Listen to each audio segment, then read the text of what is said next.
नमस्कार दर्शकों, हमारे इस खास कार्यक्रम में आपका स्वागत है। हमारे साथ स्टूडियो में मौजूद हैं ज्योतिषाचार्य अतुलेन्द्र जी महाराज। आज हम बात करेंगे महाराज जी से ग्रहों की राशि में व्यवस्था की। महाराज जी, आपका बहुत बहुत स्वागत है हमारे इस खास कार्यक्रम में। महाराज जी, ये बताइए ग्रहों की राशि विवरण व्यवस्था क्या होती है? जिस प्रकार आर्य सभ्यता के अनुसार मनुष्य की 4 वर्णों में विभाजित किया गया है, उसी प्रकार ग्रहों को भी वर्ण में विभाजित किया गया है। ज्योतिष शास्त्र के अनुसार 4 वर्ण बनाए गए हैं ग्रहों के भी, जैसे कि ब्राह्मण वर्ण, क्षत्रिय वर्ण और वैश्य वर्ण तथा शूद्र वर्ण। ये 4 वर्णों में ग्रहों का भी विभाजन किया गया है। और अब कौन से ग्रह किस वर्ण में आते हैं, जैसा कि आप ब्राह्मण वर्ण में माने तो ब्राह्मण वर्ण में गुरु और शुक्र आते हैं। हाँ जी, कहाँ से अपना नाम बताएं? सर, प्रदुम्न यादव बोल रहे हैं जी प्रदुम्न जी, बात करें पंडित जी से। हाँ जी प्रदुम्न जी, आप बताएं क्या जानकारी चाहते हैं? जी, हम यही चाहते हैं, मैं कर रहा हूँ, हमारा मन नहीं लगता। डेट ऑफ बर्थ आपकी क्या है? डेट ऑफ बर्थ आपकी क्या है? जन्म तिथि आपकी क्या है, पता है? हाँ बताइए, जन्म तारीख बताइए। 1/1/2001। 1/1/2001। समय क्या है? समय टाइम क्या था? जन्म का समय क्या था आपके? समय कौन सा, मतलब दिन में, रात्रि में, सुबह, आप किस टाइम पे आपका जन्म हुआ था, उस समय आपको पता है? दोपहर। दोपहर में कितने बजे? 12 से 1 के बीच में या 2 तक में? आप ऐसा करिए, 1 से लेके 9 के बीच में कोई एक संख्या लेके आप हमको बताइए। 1 से लेके 9 के बीच में कोई एक नंबर आप चूज करके बताइए। ओके जी। जन्म का स्थान कहाँ का है आपका? गुरुजी, हमारा जन्म स्थान यहाँ बैजयपुर है जी। कुंभ राशि है आपकी, पूर्व भाद्रपद नक्षत्र के 3रे चरण में आपका जन्म हुआ है और वृष लग्न राशि है आपकी। इस समय देखा जाए तो शनि की महादशा चल रही है 2005 से, तथा बृहस्पति की अंतर्दशा और बृहस्पति की प्रत्यंतर दशा 2005 से शनि की महादशा चल रही है।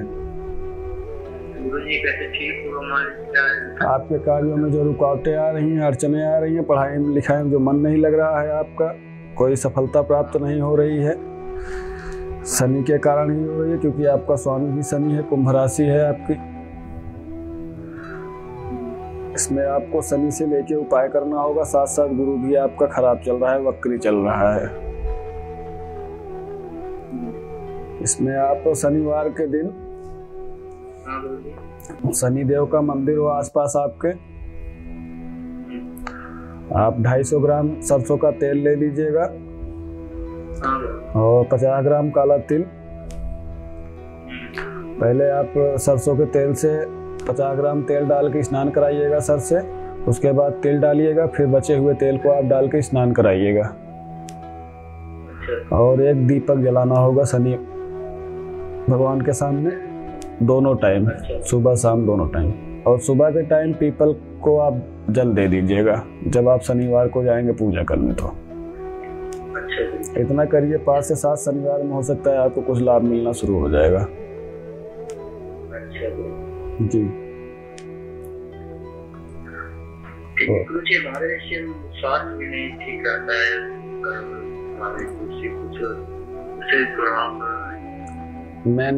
मानसिक टेंशनें ज्यादा रहती हैं, सर में दर्द रहता होगा।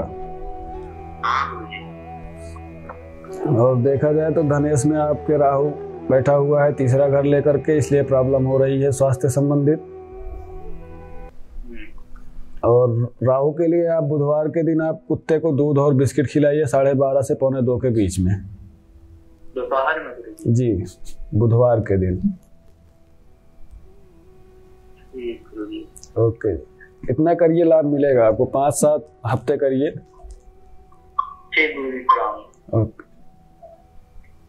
अच्छा पंडित जी ये बताइए, वैश्य और शूद्र वर्ण में कौन कौन से ग्रह आते हैं? हाँ, वैश्य और शूद्र वर्ण में ये ग्रह आते हैं। वैश्य वर्ण में चंद्रमा ग्रह आता है आपका, जी। तथा शूद्र वर्ण में आपका बुध, शनि, राहु और केतु, ये 4 ग्रह आपके शूद्र वर्ण में आते हैं। जी। जैसा कि ज्योतिष शास्त्र के अंतर्गत ग्रहों और राशियों और रत्नों को भी चतुर्वर्ग में विभाजित किया गया है। और ब्राह्मण, क्षत्रिय, वैश्य, शूद्र जिस प्रकार से आपका कार्य करते हैं जी, कि ब्राह्मण वर्ण का मानो किस स्टेटस पे होता है, वो गुरु का कार्य करता है, उसी प्रकार से ब्राह्मण वर्ण में गुरु आपका चला गया जी। तथा क्षत्रिय वर्ण में जैसे कि हमें और आपको रक्षा करने के लिए होते हैं जी। क्षत्रिय वर्ण, तो वैसे रक्षक का कार्य जैसे सूर्य और मंगल कर रहा है आपका। और वैश्य वर्ण में चंद्रमा, जी। चंद्रमा मतलब सुख और शांति का कारक होता है। जी। वैश्य मतलब बनिया, बनिया भी आपके कहीं न कहीं सुख और शांति का कारक बनता है किसी न किसी एंगल से जोड़ा जाए तो। जी।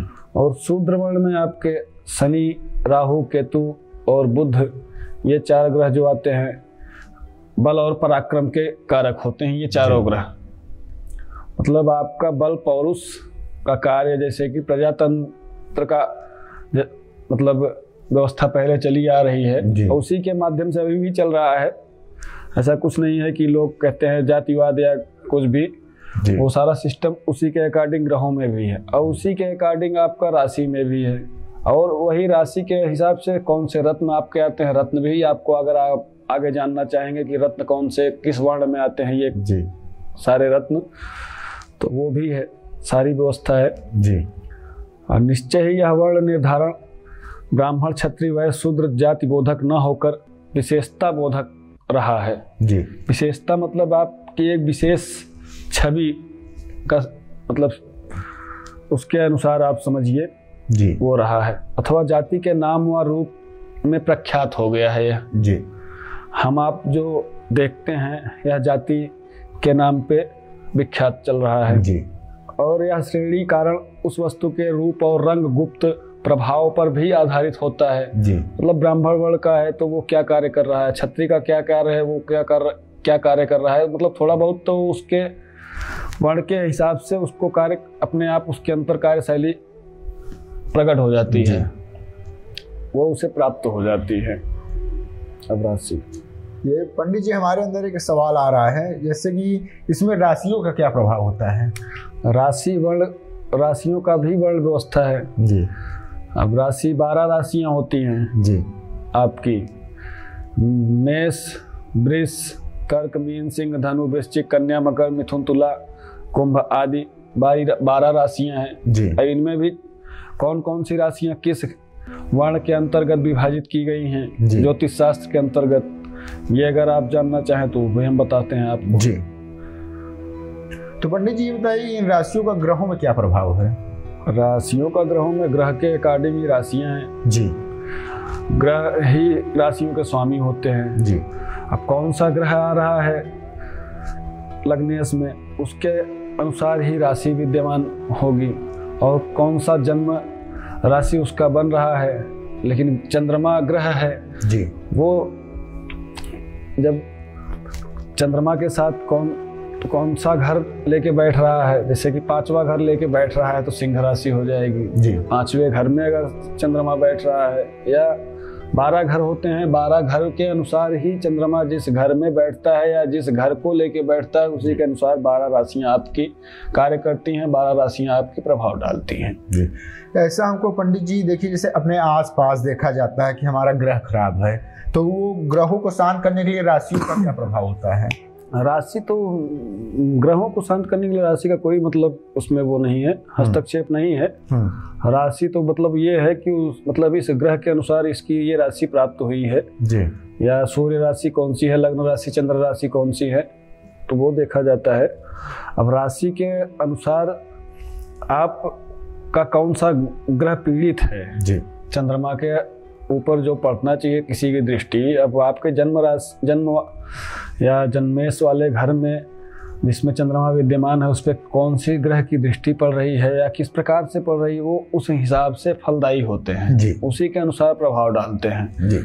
तो जैसे कि ब्राह्मण वर्ण की अगर राशियां आप जानना चाहते हैं तो ब्राह्मण वर्ण में कर्क, मीन और वृष राशि आती हैं। ये 3 राशियां आपकी ब्राह्मण वर्ण में आती हैं। और क्षत्रिय वर्ण में आपका मेष, सिंह और कुंभ, धनु आता है जी। और वैश्य वर्ण में आपका वृश्चिक, कन्या, मकर आता है जी। तथा शूद्र वर्ण में आपका मिथुन, तुला और कुंभ राशि आती है जी। अब इन राशि के अनुसार ये भी 4 भाग में विभाजित हो गए हैं जी। तो ऐसा नहीं है कि कुंभ राशि का जातक जो है वो शूद्र हो जाएगा। जैसे कि शूद्र वर्ण में आ रहा है मिथुन, तुला और कुंभ आपका, तो ऐसा नहीं है वो ब्राह्मण वर्ण में अगर जन्म लिया है तो उसकी राशि कुंभ है तो वो शूद्र हो जाएगा जी। लेकिन नहीं, लेकिन शूद्रता का प्रभाव थोड़ा बहुत जरूर रहेगा जी। ब्राह्मण वर्ण की राशियां जो कर्क, मीन और वृष है इसके अनुसार ही वो कार्य करेंगे जी। अब ये ब्राह्मण वर्ण वाली राशियां शूद्र वर्ण वाले के पास भी पहुंच जाती है। देखते हैं आप इस जाति का व्यक्ति कितना आगे बढ़ गया। हाँ ये तो है। हाँ। और इस जाति वाला एकदम नीचे रह गया, मतलब उच्च में रहने के बाद नीचे पहुंच जाता है, नीचे वाला ऊपर पहुंच जाता है। कुछ तो कहीं ना कहीं प्रभाव और अपना सिस्टम तो व्यक्त करते ही हैं किसी भी अनुसार कैसे भी करके। अब जो सिस्टम जो बना हुआ है वो तो रहेगा ही रहेगा। अच्छा पंडित जी बताइए, अपने प्रभाव को बढ़ाने के लिए राशियों का क्या योगदान होता है? अब राशि के अनुसार आपका कौन सा ग्रह पीड़ित है, उस ग्रह के प्रभाव को आप जैसे पीड़ित है तो उसके प्रभाव को कम करना चाहते हैं या उससे फलदायी प्रभाव आप प्रकट करना चाहते हैं तो रत्नों के अनुसार भी प्रभाव को कम या ज़्यादा किया जा सकता है। अब जिस ग्रह से पीड़ित व्यक्ति है, जो कौन सा ग्रह उसका खराब है, उसे कौन सा रत्न चाहिए उसके अनुसार होता है। 9 ग्रह होते हैं, 9 रत्न होते हैं जी। अगर हमारे दर्शक को अगर रत्न की आवश्यकता है तो आपके माध्यम से मिल सकता है? बिल्कुल मिल सकता है आपको। आप मतलब आपका कौन सा ग्रह खराब है, आपकी पत्रिका देखी जाएगी, जन्म कुंडली देखी जाएगी, उसके अनुसार आपका कौन सा रत्न पहनना चाहिए, किस समय पहनना चाहिए, सारा विधि विधान आपको बताया जाएगा जी। ऐसी कोई दिक्कत नहीं है जी। अब जैसे आपका सूर्य ग्रह अगर पीड़ित है तो उसके लिए माणिक्य रत्न की आवश्यकता आपको पड़ेगी जी। अब उस माणिक्य रत्न को किस धातु में आपको पहनना है, अब आपका कौन सी राशि आ रही है उसके अनुसार उसमें कौन सा ग्रह और पीड़ित हो रहा है, उसमें कौन सी धातु की आवश्यकता है। चांदी में भी पहन सकते हैं, सोने में भी पहन सकते हैं, अष्टधातु, पंचधातु किसी में भी धारण किया जा सकता है जी। तो उसके अनुसार देखा जाता है सारा। नमस्कार पंडित जी, हमारे साथ जुड़ने के लिए आपका बहुत बहुत धन्यवाद।